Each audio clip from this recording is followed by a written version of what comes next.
Halo Rebahaners dimanapun kalian berada, ketemu lagi sama gua Mas Review.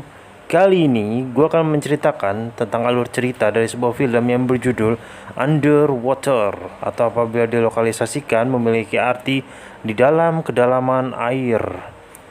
Oke, film yang dibintangi oleh Kristen Stewart ini menceritakan tentang proyek pengeboran di dalam laut, tepatnya di Palung Mariana, yang mana awalnya proyek pengeboran ini berjalan seperti biasa, lalu tiba-tiba datanglah sebuah bencana yang mana ini menewaskan semua kru dan menyisakan hanya 2 orang yang selamat.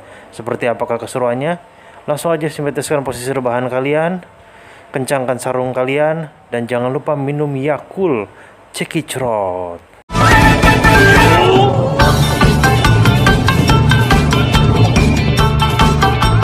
Baiklah, di awal scene kita diperlihatkan seorang wanita yang sedang gosok gigi dan terlihat dia baru selesai saja mandi. Dia adalah Sinora, seorang ahli engineer yang sudah tinggal selama berbulan-bulan di dasar laut. Setelah itu, dia pun berjalan menuju lorong untuk beristirahat. Namun saat berjalan di lorong, tiba-tiba perhatiannya teralihkan karena ada tetesan air. Lalu saja tiba-tiba terjadi sebuah ledakan. Sinora pun berusaha berlari dan membangunkan seluruh kru. Akan tetapi tidak ada satupun yang bangun hingga akhirnya muncullah si Rodrigo. Di sini Sinora dan Rodrigo berusaha menutup pintu pembatas agar kerusakan tidak makin parah.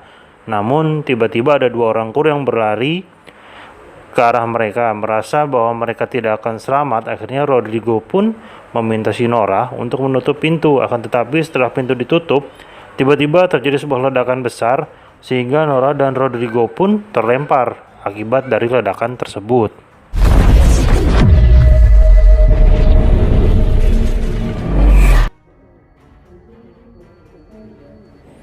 Setelah Nora dan si Rodrigo tersadar dari pingsannya, akhirnya mereka pun memutuskan untuk mencari jalan keluar.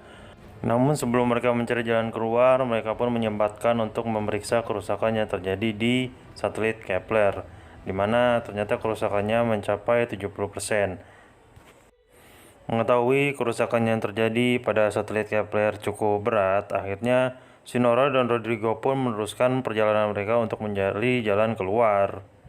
Hingga akhirnya mereka bertemu si Paul yang sedang rebahan di bawah batu. Setelah mereka ngebacot sebentar, akhirnya mereka bertiga pun memutuskan untuk mencari jalan keluar lain melalui gorong-gorong. Namun ternyata mereka menemukan mayat lain di dalam gorong-gorong tersebut. Tidak mau larut dalam kesedihan, mereka pun melanjutkan perjalanan sampai akhirnya mereka bertemu sang kapten yang sedang duduk termenung karena nggak dapat bantuan sembako. Lanjut. Setelah itu Nora pun dan juga si Rodrigo serta si Paul bertemu dengan Emily dan juga Smith. Hingga akhirnya mereka berencana untuk pindah ke stasiun Roebuck. Dengan berbekal armor dan helm level 3, akhirnya mereka pun memulai perjalanan mereka. Akan tetapi terjadi sebuah insiden di mana helm si Rodrigo mengalami keretakan. Dan akhirnya armornya pun meledak. Dan Rodrigo pun tewas. Scene pun berpindah di mana seluruh kru akhirnya melanjutkan perjalanan meskipun tanpa Rodrigo. Kesedihan atas insiden yang menimpa Rodrigo masih sangat dirasakan oleh Nora dan teman-temannya. Akan tetapi tim pun tetap melanjutkan perjalanan menuju satelit Roebuck dengan menggunakan lift khusus yang telah dirancang untuk mampu menahan tekanan di dalam laut dan mampu membawa mereka menyusuri kedalaman lautan. Setelah mereka sampai di dasar laut, kapten pun memerintahkan si Paul dan juga si Smith untuk melakukan pengecekan keadaan sekitar. Siapa tahu masih ada kru yang masih hidup atau memerlukan pertolongan, atau mungkin juga jogetnya si Jamet udah nyampe ke dasar laut.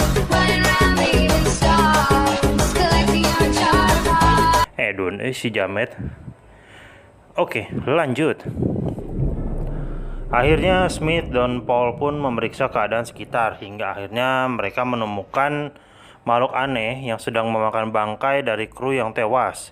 Di sini pun karena si Paul ini orangnya kepo dan insting berpetualangnya tinggi seperti Panji petualang, akhirnya dia pun nekat mendekati makhluk tersebut. Padahal Smith dan teman-temannya sudah mengingatkan jangan mendekati makhluk itu hingga makhluk tersebut pun menyerang si Paul. Smith yang melihat Paul dalam keadaan bahaya akhirnya berusaha menyelamatkan Paul dengan melepaskan tembakan ala koboi Majalaya. Setelah menyelamatkan si Paul, akhirnya mereka pun membawa makhluk tersebut ke dalam tempat perlindungan mereka untuk dilakukan pemeriksaan. Akan tetapi tidak ada satupun yang mengetahui makhluk apa itu. Hingga pada akhirnya induk dari alien tersebut pun menyerang lift tempat Nora dan teman-temannya berlindung. Oke, scene pun berpindah di mana kali ini Nora dan juga teman-temannya telah berhasil selamat, akan tetapi terjadi kerusakan pada helmnya si Smith yang mengakibatkan kebocoran untuk oksigennya, sehingga si Smith ini mengalami kesulitan dalam bernafas. Setelah itu mereka pun melanjutkan perjalanan karena ini sudah separuh perjalanan dengan menggunakan sebuah kereta. Kereta, kalau bisa gue bilang biasanya ini dipakai seperti di tambang mungkin ya. Dan ternyata di sini pun si keretanya pun tidak bisa lanjut karena tiba-tiba jalannya terhalangi oleh air dan hanya ada menyisakan space kecil. Di sini pun Nora dan juga teman-temannya sedikit berdebat karena mereka kan harus mengecek kondisi, hingga akhirnya si Nora memberanikan diri untuk mengecek kondisi.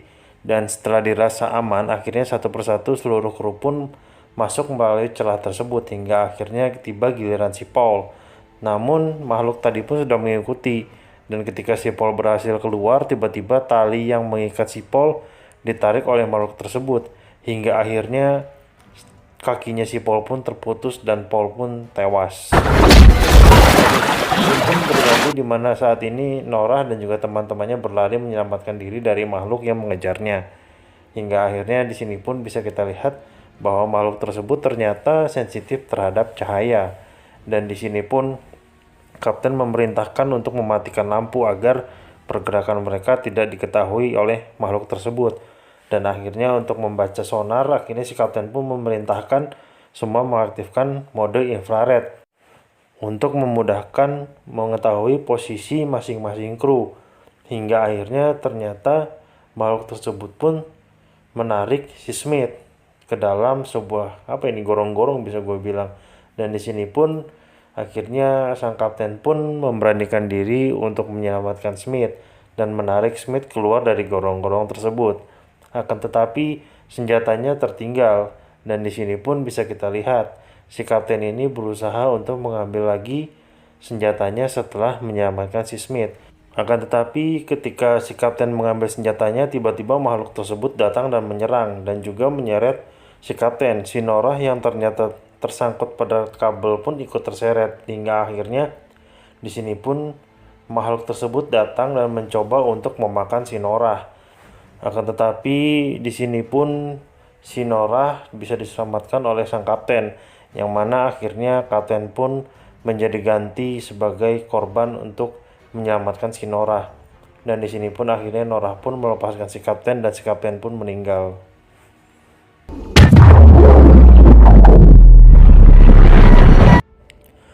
Setelah selamat dari ledakan, akhirnya Nora pun melanjutkan perjalanan sendirian karena dia terpisah dari Emily dan Smith. Setelah itu akhirnya Nora pun bisa sampai di satelit Roebuck, di mana dia berusaha sebisa mungkin untuk mengumpulkan seluruh sumber daya yang bisa dia gunakan, mulai dari armor baru sampai senjata. Setelah seluruh persiapan dirasa telah siap, akhirnya Nora pun kembali melanjutkan perjalanan hingga akhirnya dia bertemu dengan Emily yang tengah putus asa karena dia merasa tidak akan selamat. Setelah itu Nora, Emily, dan juga Smith melanjutkan perjalanan hingga akhirnya mereka pun sampai di stasiun Roebuck. Akan tetapi halangan besar kembali muncul, di mana pintu masuk satelit Roebuck ternyata merupakan tempat monster-monster tadi beristirahat. Di sini Emily dan Nora berusaha setenang mungkin agar jangan sampai membangunkan monster-monster tersebut. Akan tetapi usahanya gagal. Salah satu monster terbangun dan menyerang Nora dengan mencoba memakan Nora. Di sini akhirnya Nora pun melakukan perlawanan dengan cara menembak monster itu dari dalam hingga akhirnya monster tersebut mati. Setelah itu Nora mencoba mengamati kondisi dengan cara menembakkan flare gun-nya. Namun tiba-tiba muncul induk dari para monster. Melihat kejadian tersebut, akhirnya Nora pun berusaha berlari dengan dibantu oleh Emily hingga akhirnya mereka bisa masuk ke dalam satelit Roebuck. Tidak membuang waktu, mereka pun langsung menuju ke kapsul penyelamat. untuk menyelamatkan diri. Akan tetapi hanya ada 2 kapsul pot yang berfungsi, sehingga di sini Nora mengorbankan dirinya demi menyelamatkan kedua teman baiknya, yaitu Emily dan juga Smith. Setelah Emily dan Smith diselamatkan dengan cara menaiki kapsul pot, ternyata bahaya masih mengancam Emily dan juga Smith. Hingga akhirnya Nora pun memilih untuk meledakkan stasiun Roebuck dengan cara menyalakan reaktor, hingga akhirnya reaktor meledak dan monster tersebut terbunuh, sehingga akhirnya Nora pun berhasil menyelamatkan Emily dan juga Smith.